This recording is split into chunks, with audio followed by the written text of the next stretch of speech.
उष्णतेच्या प्रमाणात कमालीचा बदल होत आहे। उन्हाचा चांगलाच पारा वाढत असल्याने पशुपक्षी यांच्यासह प्राण्यांची तहान भागवण्यासाठी उमरगा व लोहारा तालुक्यातील फॉरेस्ट क्षेत्रावर वन विभाग अंतर्गत 45 पाणवठे तयार करून पाण्याची सोय करण्यात आली आहे। गरजेनुसार पाणवठे भरून घेतले जात आहेत।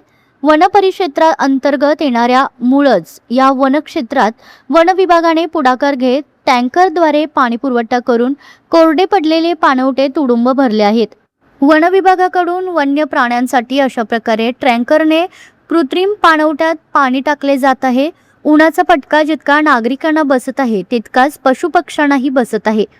यावरून वन विभागाचे पाणवठे पशुपक्षी व प्राण्यांची तहान भागवण्यासाठी वन परिक्षेत्र अधिकारी एस.जे. कराड यांच्या मार्गदर्शनाखाली काम करत आहेत, असे वन परिमंडळ अधिकारी एस.बी. देशमुख यांनी सांगितले।